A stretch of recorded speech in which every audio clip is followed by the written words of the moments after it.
A brilliant but broken single father, saving pennies for his daughter's medical treatment, crosses paths with a ruthless billionaire CEO at an elite charity gala, where one medical emergency, two shocking revelations, and a corporate coup will shatter both their worlds and rebuild them into something neither expected. The Grandeur Hotel's crystal ballroom sparkled like captured starlight. Champagne flutes clinked beneath chandeliers worth more than most houses. Women in gowns that cost 5 figures laughed behind manicured hands. Men in Italian suits discussed mergers like chess moves. Daniel Cross stood at the service entrance, his 7-year-old daughter Maya's hand clutched in his. His borrowed suit, too loose in the shoulders, too tight in the waist, felt like a costume. He didn't belong here. But the invitation had been explicit. Annual Pediatric Research Gala supporting children's heart disease research, free for families affected by the cause. Maya's congenital heart condition qualified them. Her medical bills had qualified them for bankruptcy. "Daddy, it's so pretty," Maya whispered, her eyes wide with wonder. She wore a dress from the thrift store, carefully mended, pressed until it almost looked new. "Almost. It is, sweetheart." Daniel's throat tightened. She deserved this. She deserved everything. Instead, she had him, a former cardiac surgeon now working 3 jobs after losing his medical license, defending a patient against hospital administrators who cared more about liability than lives. "Mr. Cross?" A young volunteer checked her tablet.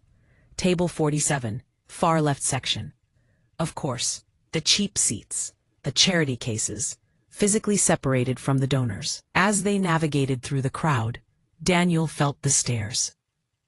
The slight stepping away, the wrinkled noses.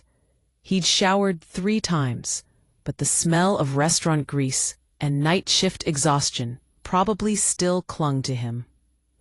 The ballroom doors burst open with military precision. Silence rippled through the crowd like a stone through water. Victoria Sterling didn't walk. She conquered. 6 feet tall in heels that could double as weapons, wrapped in a black gown that cost more than a car. With hair pulled back so severely it looked painful. At 34, she'd built Sterling Biotechnology into a pharmaceutical empire. Forbes called her the Ice Empress. Her employees called her worse. Her assistant Marcus rushed behind her, tablet glowing. "The mayor's at table 1, senators at 3. The Rothschild heir wants to discuss the merger." "Not interested." Victoria's voice could freeze vodka. "I'm here for exactly 90 minutes. Donate the check. Leave." She surveyed the room with the warmth of a tax audit. Her eyes, gray as winter storms, catalogued every face, every angle, every. A small body collided with her legs. "I'm sorry, I'm so sorry." Maya stumbled backward, her face flushing crimson.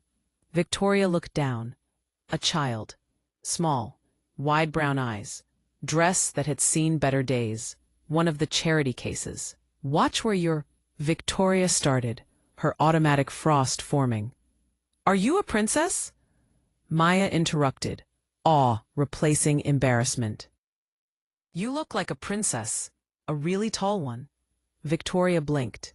People didn't interrupt her. Ever. Daniel rushed over, his heart hammering. "Maya, no, I'm so sorry, miss." He didn't know who she was, only that she radiated power and money like heat from a furnace. "Sterling," Victoria said automatically, then stopped.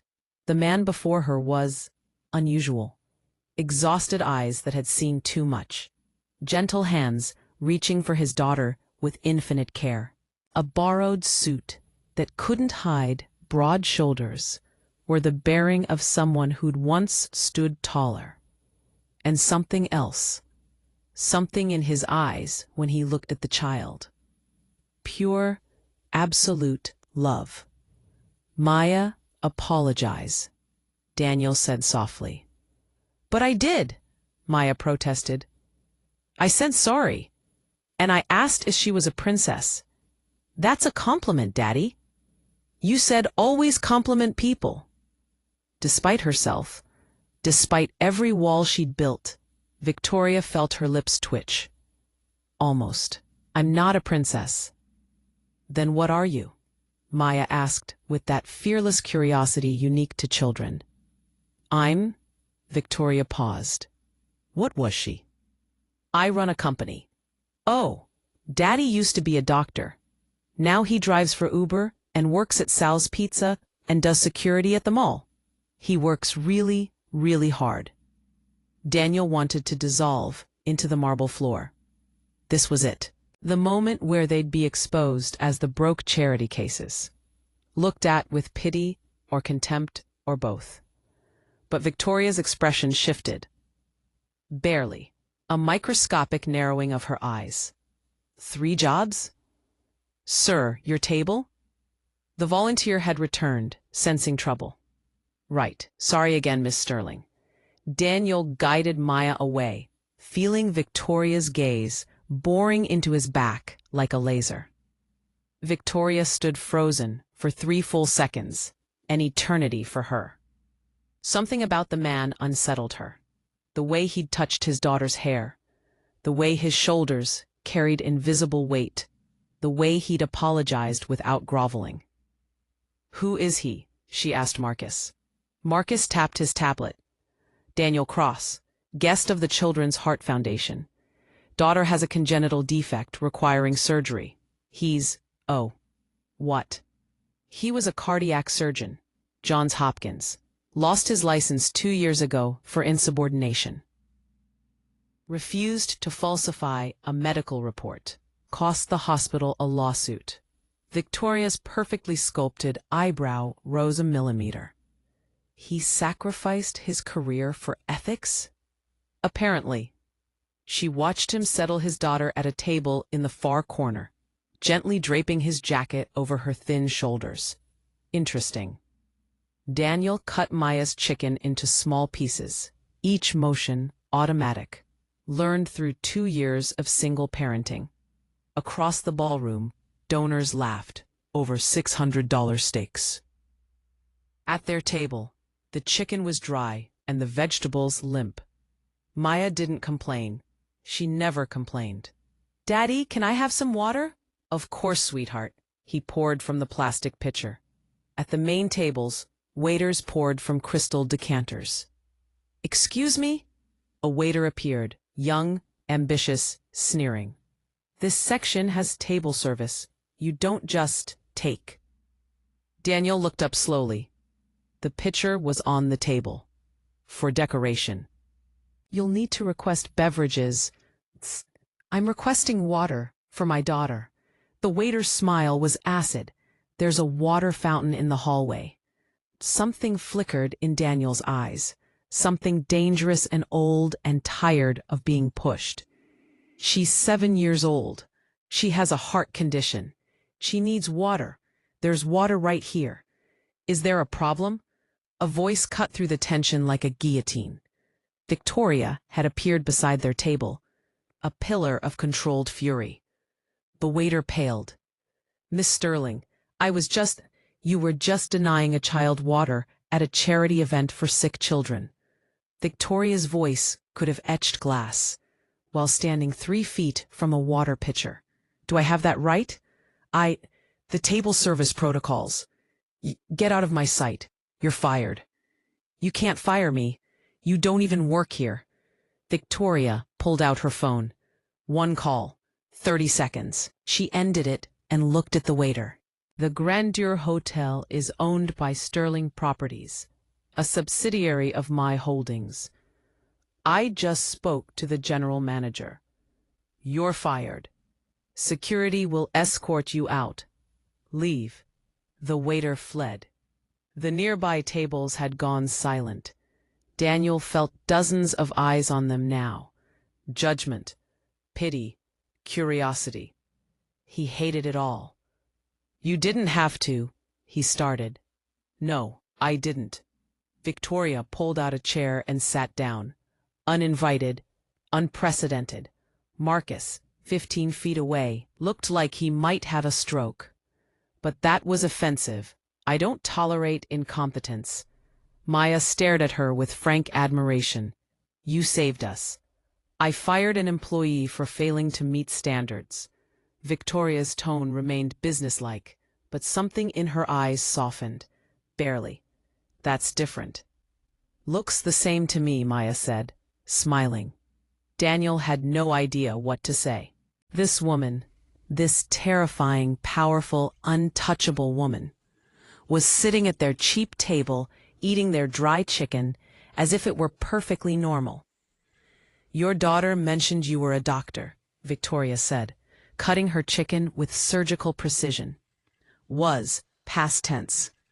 Why past tense? Daniel met her eyes. I'm sure your research already told you. Victoria's lips actually curved. Almost. Fair enough. You chose ethics over career. That's unusual. Is it? Daniel's voice held an edge. Where I come from, that's just basic human decency. Where you come from and where I work are different worlds. I've noticed. They stared at each other. Maya looked between them like watching a tennis match. Why are you really here? Daniel asked quietly. This isn't your section. You don't care about charity dinners. You're here because you have to be.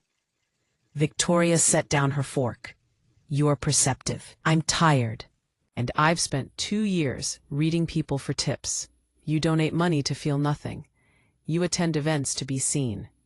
You fired that waiter because he disrupted your evening, not because he was cruel. Daniel's voice remained soft, but each word landed like a punch. So why are you sitting here? Maya tugged Daniel's sleeve. Daddy, that's rude. No. Victoria's eyes locked on Daniel. It's honest. I appreciate honesty. Then honestly? Why? Victoria was silent for a long moment. Around them, the gala continued, a bubble of wealth and warmth and waste. Because when your daughter asked if I was a princess, she looked at me like I was someone worth admiring. And I can't remember the last time anyone looked at me like that. The silence that followed was enormous. The lights dimmed. A podium materialized at the center of the ballroom. The evening's programming began. Speeches from donors, testimonials from families, medical presentations on pediatric heart disease research. Victoria should have left. She'd planned to leave. Instead, she sat at table 47, listening to Daniel explain cardiac procedures to Maya in terms a child could understand, watching the way his hands moved with muscle memory of surgeries he'd never perform again. Ladies and gentlemen, the MC announced, we are honored to have with us tonight Victoria Sterling, CEO of Sterling Biotechnology, whose foundation donated $5 million to pediatric cardiac research. Applause erupted.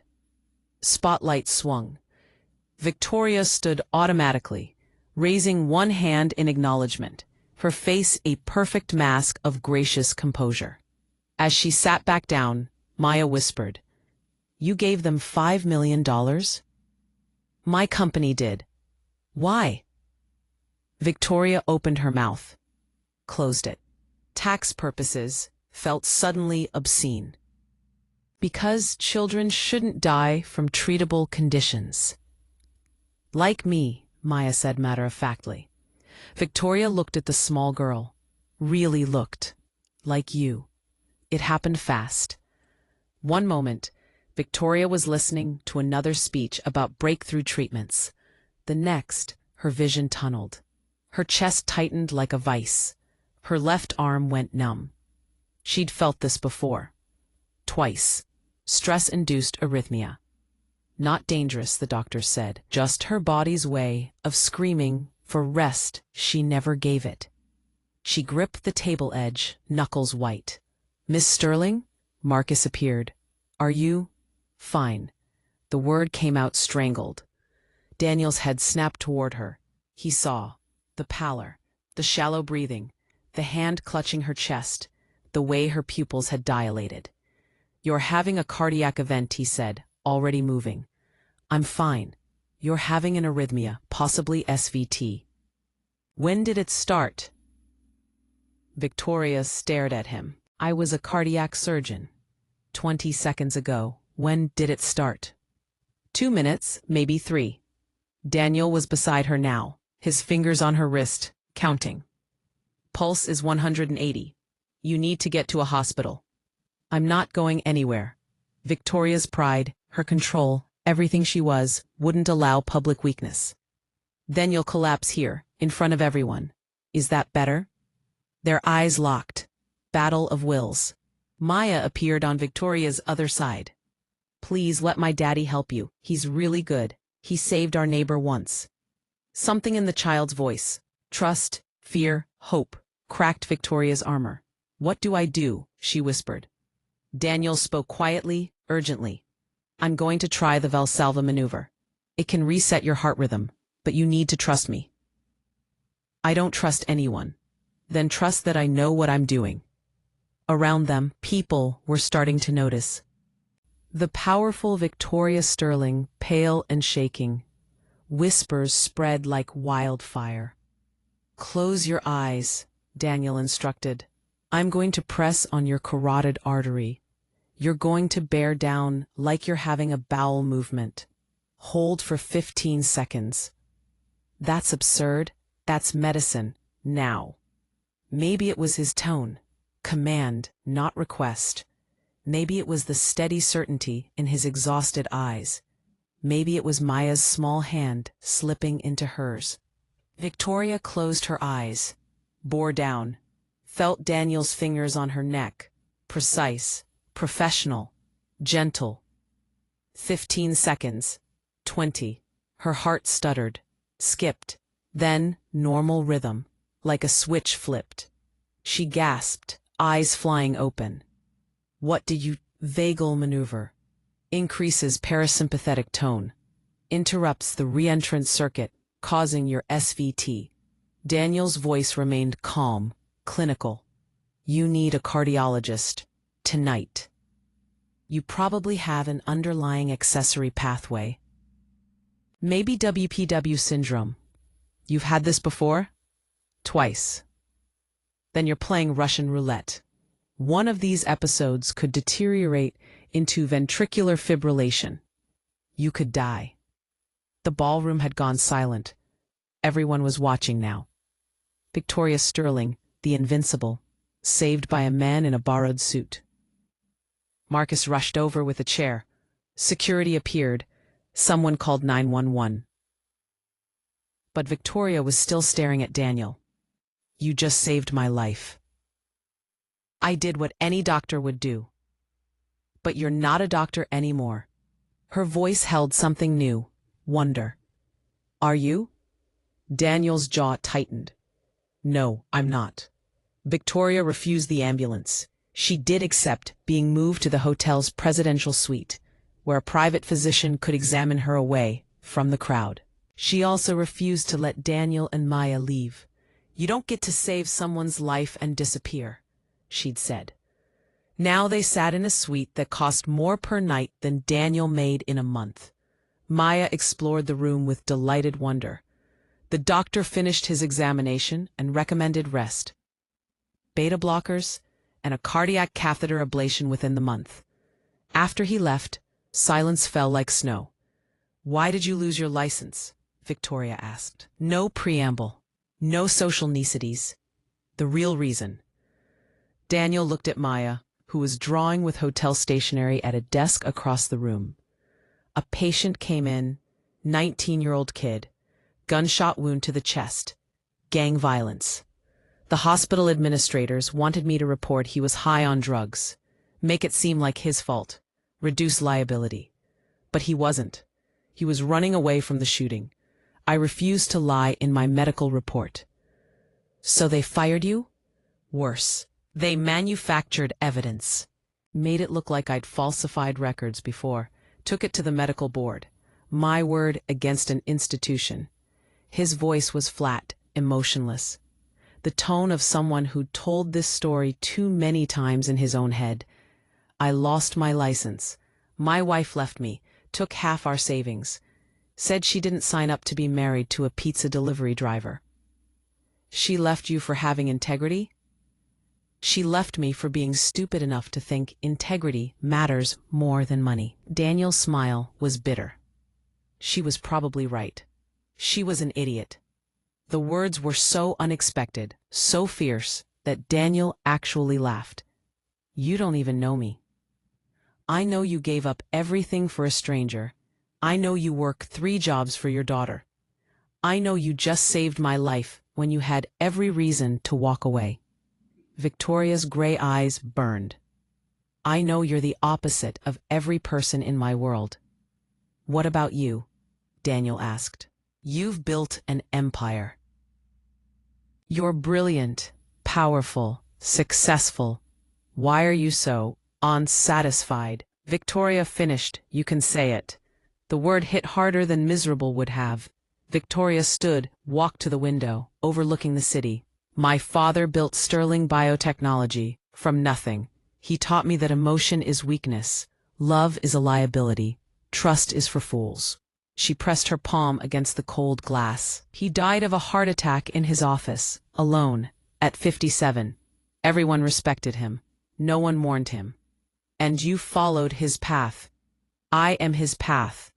I don't have relationships. I have acquisitions. I don't have friends. I have assets. I don't have feelings. I have quarterly reports. She turned back to Daniel. I'm 34 years old. I have $4 billion. And tonight, a stranger's child showed me more genuine warmth than I've felt in a decade. Maya had fallen asleep on the couch, curled up like a kitten. Daniel gently lifted her, cradling her against his chest. You want to know the difference between us? He said quietly. You have everything and feel nothing. I have nothing and feel everything. I don't know which is worse. At least you can still feel, Victoria whispered.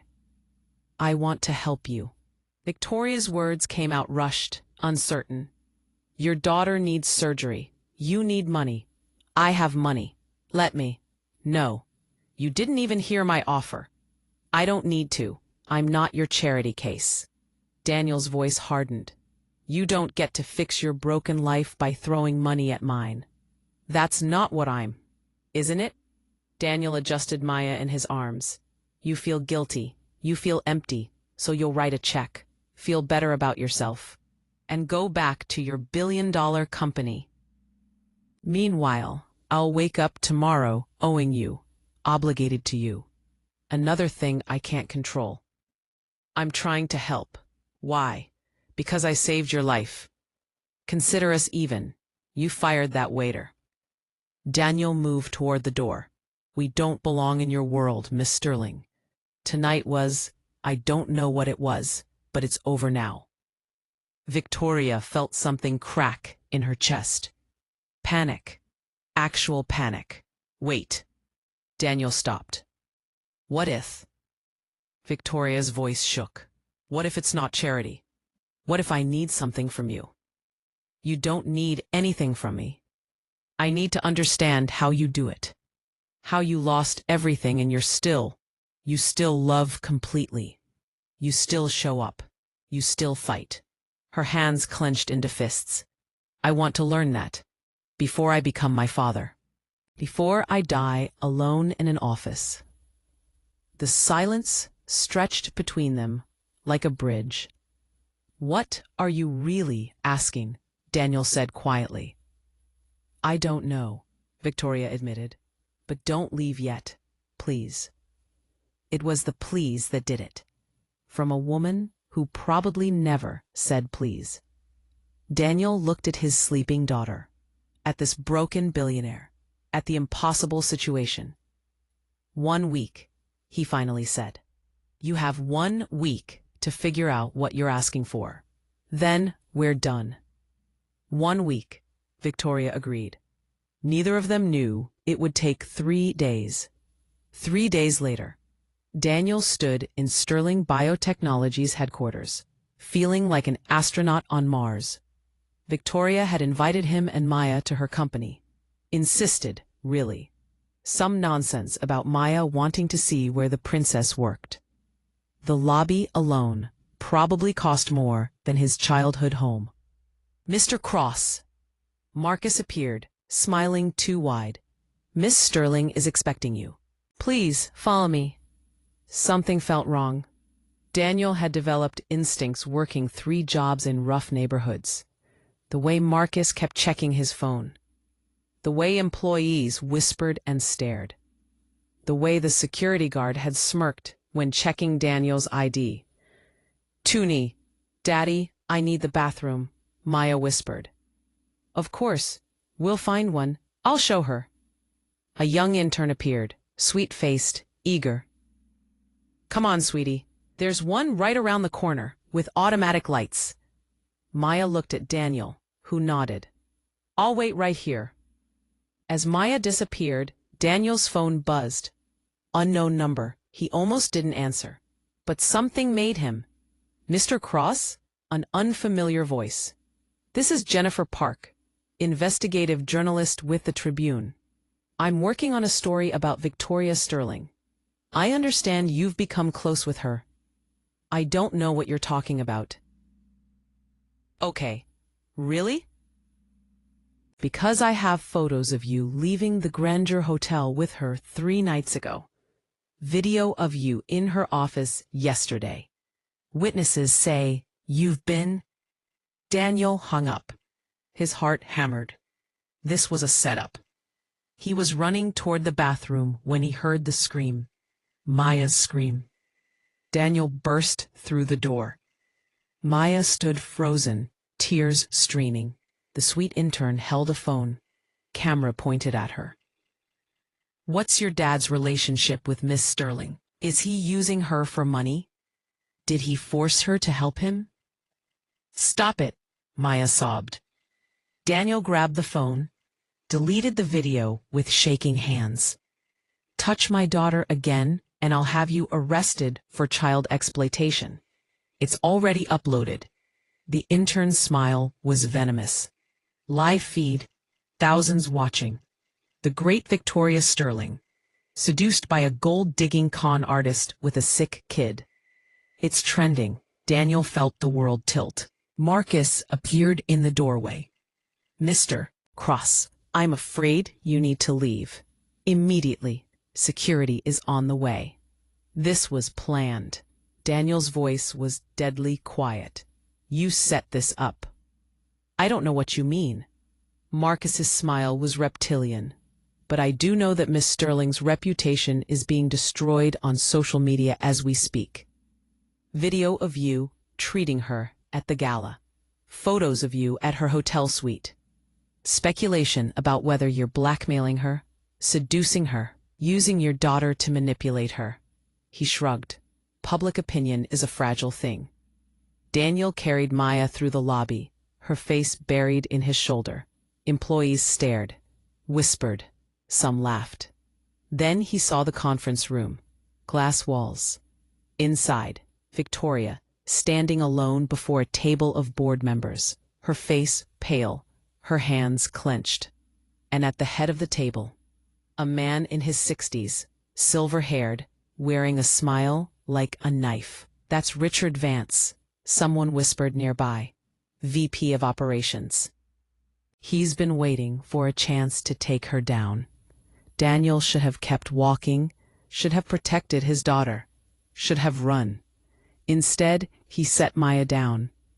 Stay right here. Don't move. Daddy, trust me, baby. He walked into that conference room like he was walking into surgery. Every eye turned to him. Mr. Cross, Richard Vance purred. How kind of you to join us. We were just discussing your relationship with Miss Sterling. We don't have a relationship. Daniel's voice cut through the room. I met her 3 days ago. My daughter bumped into her. That's it. then explained the hotel suite. She had a medical emergency. I helped her, then I left. The medical emergency, where you, what was it? Pressed on her neck? Vance's eyebrows rose. Sounds intimate.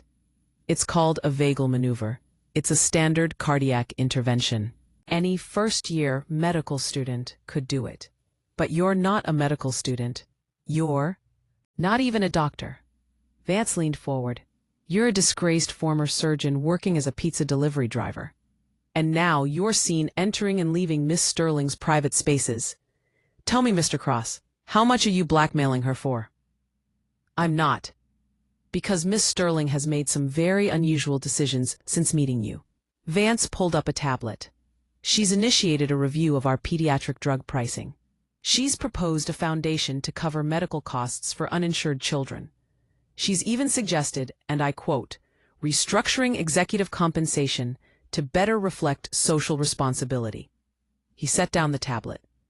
These are not the decisions of our CEO. These are the decisions of someone being manipulated. Daniel looked at Victoria. She stood frozen, her face a mask, but her eyes were screaming. Let me tell you what I think happened, Vance continued. You saw an opportunity. A rich, lonely woman, a sick daughter as emotional leverage. You played on her sympathies, made her feel things, and now you're in her head, making her soft, making her weak, making her human, Daniel interrupted. The room went silent. You want to know what happened? Daniel stepped forward. I met a woman who spent so long being what everyone expected that she forgot who she is. A woman so afraid of being her father that she became exactly him. A woman dying of loneliness in a room full of people who only see her net worth. He looked directly at Vance. And yes, that's changing, because my 7-year-old daughter asked her if she was a princess and made her remember what it feels like to be seen as a person. How touching, Vance sneered. Unfortunately, the board has voted. Miss Sterling is taking a leave of absence while we investigate her judgment. No. Victoria's voice cracked like a whip. She stepped forward, and suddenly she wasn't the frozen woman from before. She was Victoria Sterling, the Ice Empress, the woman who'd built empires. You want to remove me, Richard? Let's talk about why. Victoria pulled out her own tablet. 3 days ago, I started a real audit of operations. Not the sanitized reports you feed me. A real audit. She pulled up files, projecting them on the screen. I found 17 instances of price gouging on pediatric medications. I found kickback schemes with suppliers. I found you, Richard, siphoning funds through shell companies. Her smile was a blade. I found everything. Vance's face drained of color. This wasn't about me being manipulated. This was about you panicking because I finally started looking at what you've been doing. Victoria turned to the board. So yes, I've changed. Meeting Daniel Cross and his daughter reminded me why I got into this business. My father wanted to save lives. Somewhere along the way, we forgot that. We became what we fought against. She pulled up another screen, messages, emails, all from Vance. You orchestrated the media attack. You paid Marcus to set up the ambush. You tried to destroy a man who saved my life because you were afraid I'd discover you'd been destroying this company. Victoria's voice could have frozen hell. You're fired. Security will escort you out. Criminal charges will be filed by end of day. You can't. I own 51% of this company. I can do whatever I want. Victoria's eyes burned. Get out. As security removed a sputtering Vance, Victoria turned to the board. Anyone else want to question my judgment? Silence. Good. Meeting adjourned. Daniel found Victoria in her office 30 minutes later. She stood at the window, shoulders shaking. Victoria, I almost lost everything. Her voice cracked. Because I let myself feel something. Because I let myself care. My father was right. Emotion is weakness. I should have never. Stop. Daniel crossed the office, turned her around. Tears streaked her perfect makeup. She looked human. Breakable. Real. Your father was wrong, Daniel said quietly. Emotion isn't weakness. It's the only thing that makes us strong enough to keep going when everything's falling apart. You think I work 3 jobs because I'm practical? I do it because I love my daughter so much it physically hurts. That's not weakness. That's the strongest thing I've ever done. But they almost destroyed you because of me. They almost destroyed us because we scared them. People like Vance don't understand love. They don't understand sacrifice. So when they see it, they try to weaponize it. Daniel's hands were gentle on her shoulders. But they failed. Because you're stronger than him. And because you chose to fight back. Victoria laughed through her tears. I'm a mess. You're human. Welcome to the club. We have cookies. They're stale, but they're honest. She actually smiled. I don't know what to do now. Now you figure out what you actually want. Not what your father wanted. Not what the board expects. What you want. Victoria looked at this man, this impossible, aggravating, beautiful man, and realized she already knew. The Sterling Cross Foundation opened on a Tuesday in March. A bright, beautiful building in the medical district, dedicated to providing free cardiac care for children.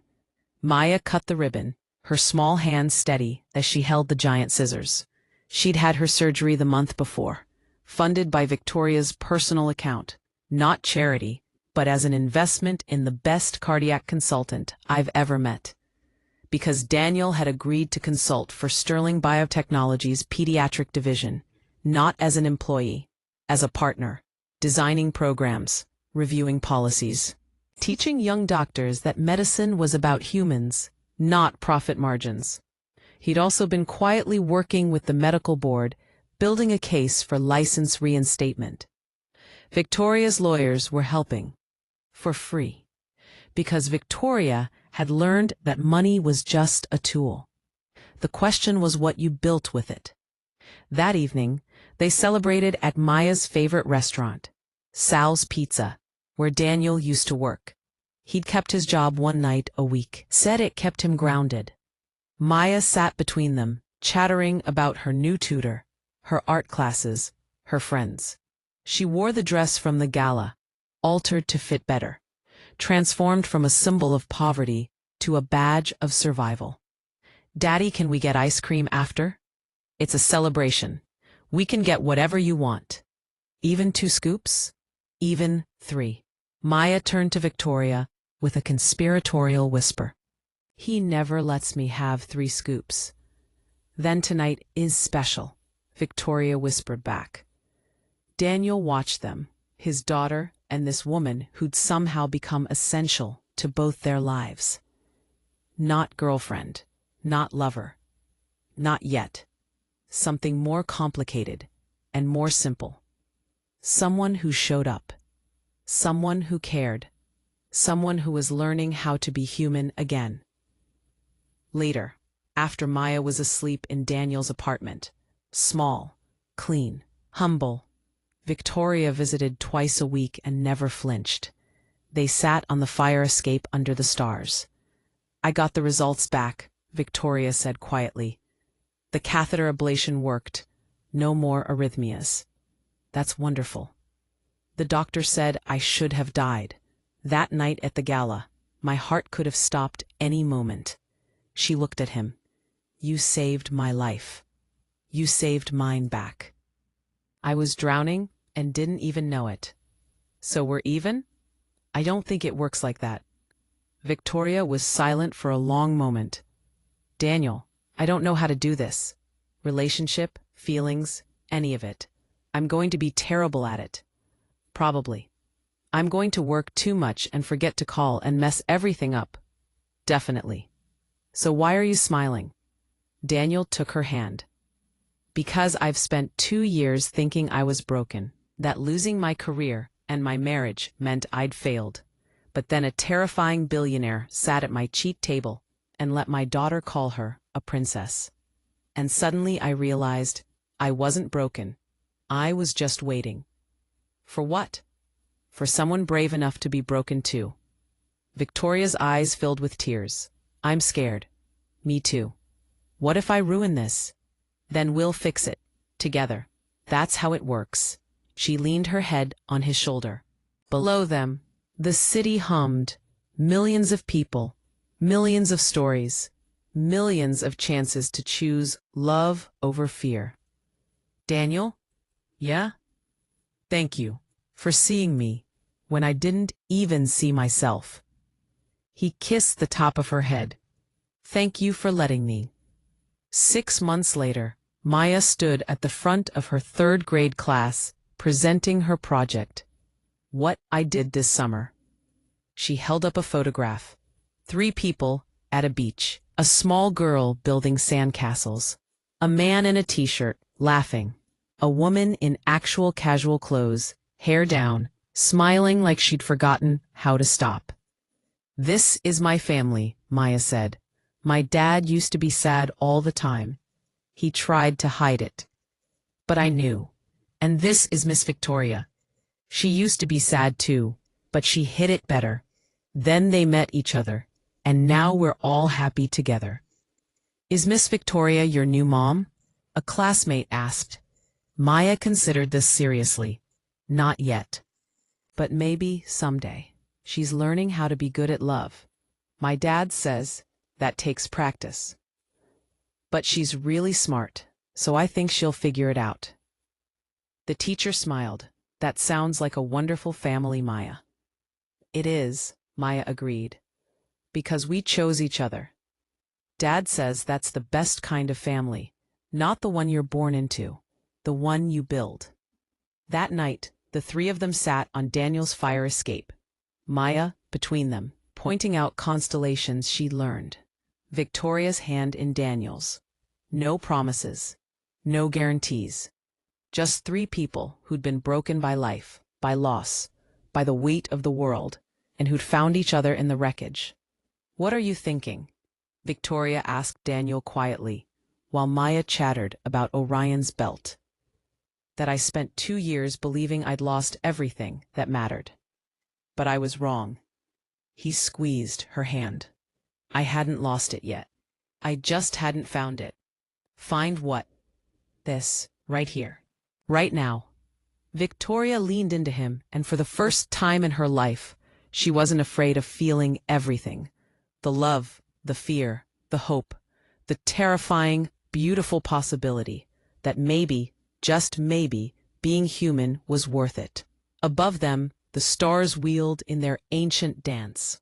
Below them, the city breathed, and in between, 3 souls held each other against the dark and called it home.